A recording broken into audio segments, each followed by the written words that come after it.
The sun was high over Stamford, Connecticut. It was a perfect summer day in August 2017, the kind of day made for splashing and laughter. At the Chelsea Piers Sports Complex, the pool was a scene of pure joy. Children shrieked as they jumped into the cool, blue water. Parents watched from lounge chairs, sipping iced drinks. The air smelled of sunscreen and chlorine. It was a picture of summer bliss, a place where families came to escape the heat, where the only worry was what flavor of ice cream to get later. Everything seemed safe. Everything seemed right.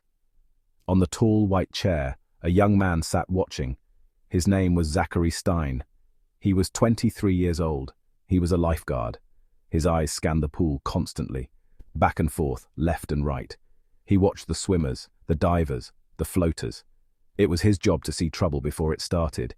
He had been trained for this. He knew the signs of distress, the frantic movements, the silent struggle. On a day like this, with so many people in the water, his focus had to be absolute. He was the guardian of this small, watery kingdom, a silent protector in a world of carefree fun. Among the crowd was a 5-year-old boy named Adam Kotak.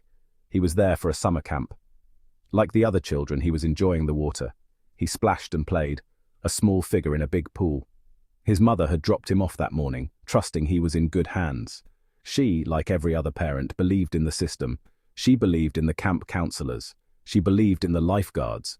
The pool was a place of managed risk, where fun was possible because people like Zachary were there to watch over everyone. It was a social contract written in unspoken trust. The afternoon wore on. The sun began its slow descent. The sounds of the pool remained a constant, happy hum. No one could have predicted what was about to happen. No one could have known that this ordinary day would soon turn into a nightmare. A day that would test the very meaning of heroism and responsibility. A day that would put a young lifeguard's life on a completely different path. The water shimmered, hiding the danger that lay just beneath its peaceful surface. The calm was about to be broken in the most terrifying way imaginable. Suddenly the scene shifted. Amidst the joyful chaos, something was wrong. Zachary Stein, from his elevated perch, noticed a stillness that didn't belong. A small shape, submerged and unmoving, at the bottom of the deep end. It was Adam Kotak. The boy had slipped under the water without a sound. Drowning is often silent. It is not the loud, splashing struggle we see in movies. It is a quiet, desperate fight that can be over in minutes. Adam had been underwater for nearly 4 minutes. 4 minutes that felt like an eternity. 4 minutes that could have been his last. Without a second thought, Zachary sprang into action. This is what he was trained for. He blew his whistle, signaling an emergency. He jumped from his chair and dove into the water. The shock of the cold was instant, but his focus was singular. He swam with powerful strokes toward the spot where he had seen the boy. He reached the bottom and pulled Adam's limp body to the surface. The child was unresponsive. He was not breathing. Every second was critical. Zachary was no longer just a lifeguard. He was a first responder in the most urgent sense. He got Adam out of the pool. He immediately began CPR. He tilted the boy's head back, checked his airway, and started chest compressions. 1, 2, 3, 4. He breathed into the boy's mouth. He was focused. He was determined. He was fighting for this child's life. Other staff members rushed to help, calling 911. But in that moment, it was just Zachary and Adam, a young man trying to reverse the irreversible. He was a lifeline, a bridge between life and death. He refused to give up, continuing the rhythmic compressions with all his strength. Finally, after what seemed like a lifetime, Adam coughed.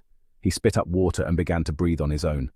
A collective sigh of relief swept through the onlookers who had gathered, watching in horror.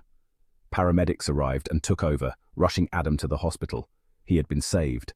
Zachary Stein had done his job. He had seen the danger. He had acted decisively. He had brought a child back from the brink of death. He was a hero, or so it seemed.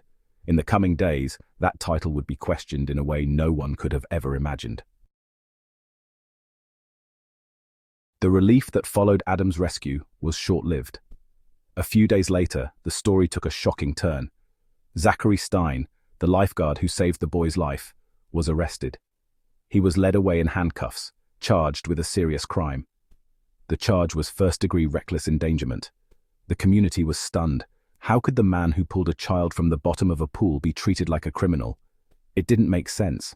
The very hands that had performed life-saving CPR were now bound. It was a confusing and deeply troubling development. The police and prosecutors had a different view of the events.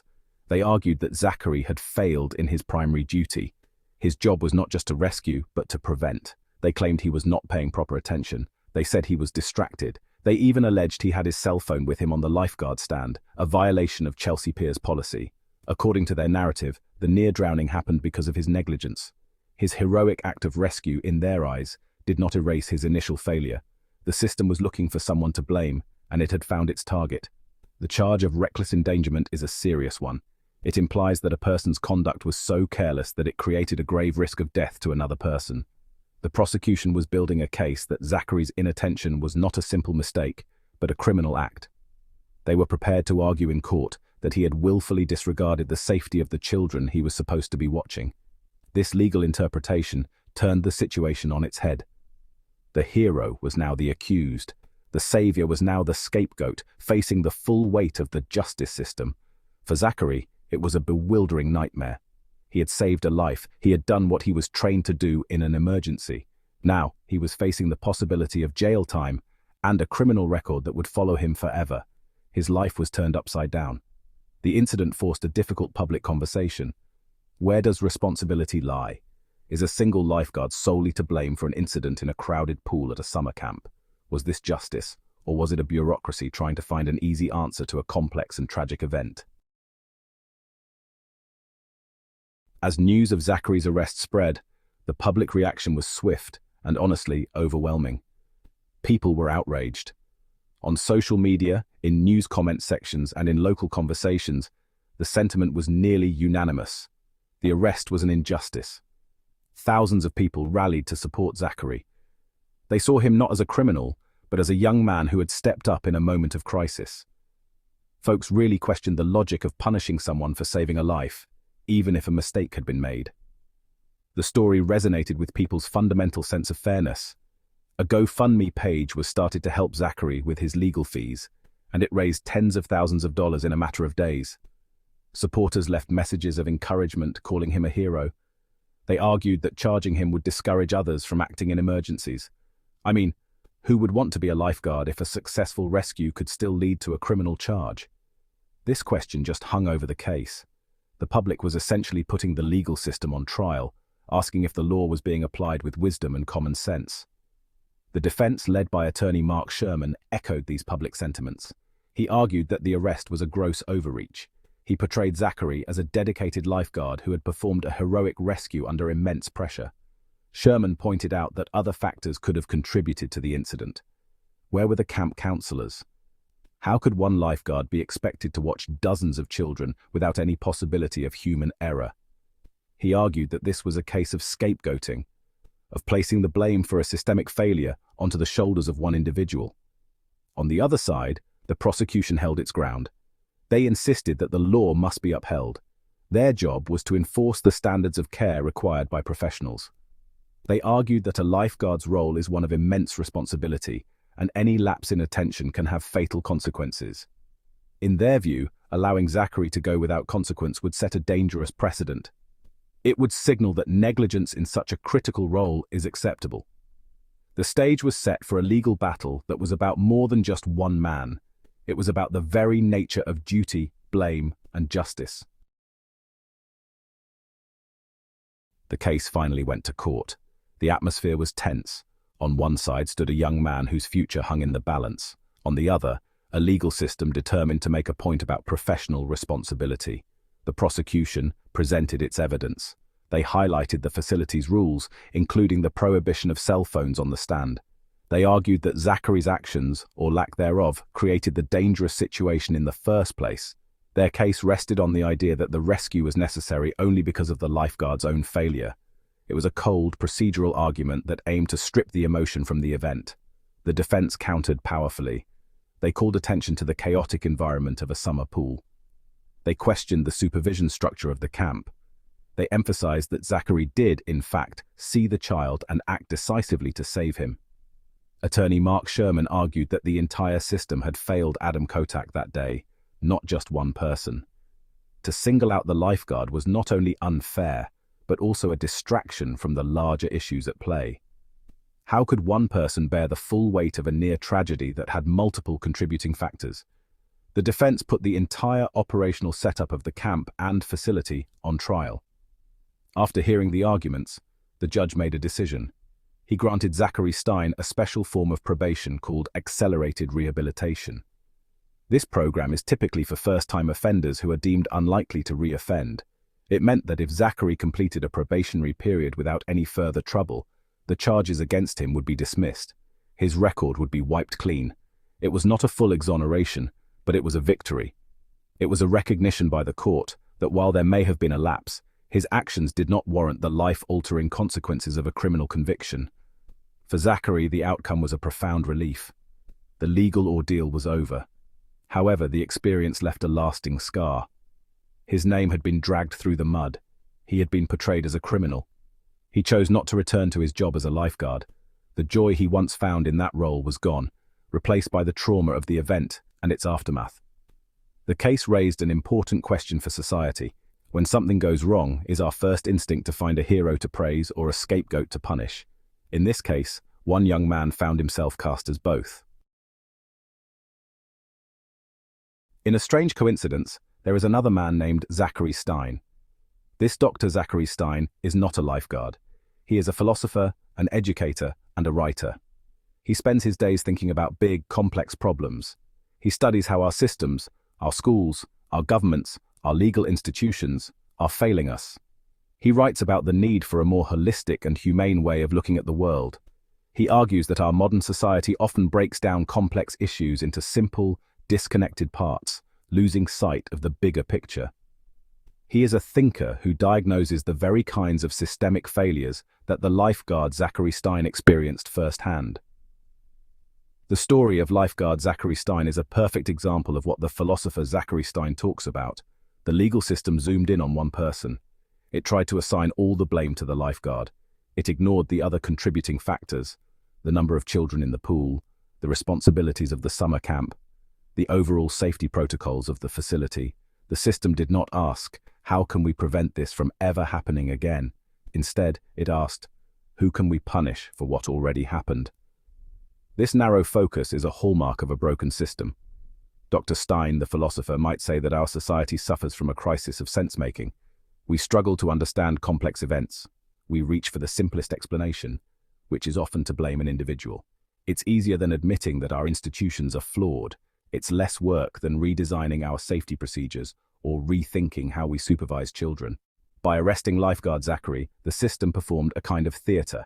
It created the illusion that the problem was solved because a person was held accountable.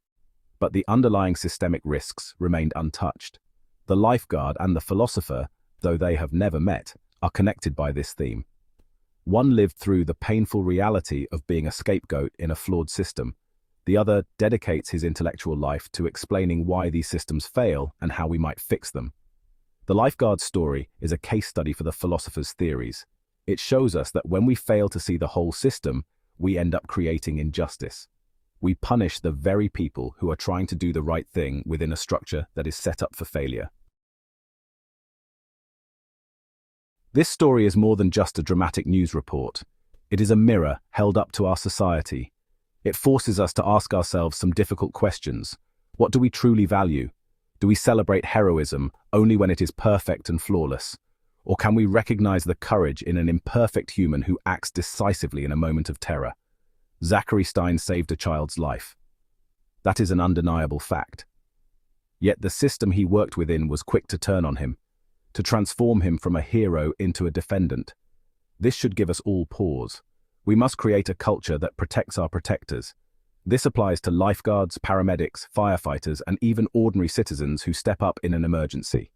If people fear being sued or arrested for trying to help, they will hesitate. And in an emergency, hesitation can be fatal. We need laws and social norms that shield good Samaritans, that encourage intervention, and that look for solutions rather than just someone to blame. The goal should always be to learn from near tragedies, not to ruin the lives of those who are on the front lines. The answer is not to lower our standards for safety. The answer is to build better, more resilient systems. It means having better staff-to-child ratios at camps. It means having multiple layers of supervision. It means creating environments where it is hard for things to go wrong and easy for people to do the right thing. Blaming an individual is the easy way out. Improving a system is hard work, but it is the only way to create genuine, lasting safety for everyone. We owe it to all the children like Adam Kotak. This essay is dedicated to Adam Kotak and to his complete recovery. It is also dedicated to Zachary Stein and to all the others who, in a critical moment, choose to act. May we build a world that is worthy of their courage. A world that does not punish its heroes but learns from its mistakes. A world that understands that the ultimate responsibility for safety lies not with one person, but with all of us. We must be the guardians of our guardians, ensuring they are supported, respected and honored for the vital role they play.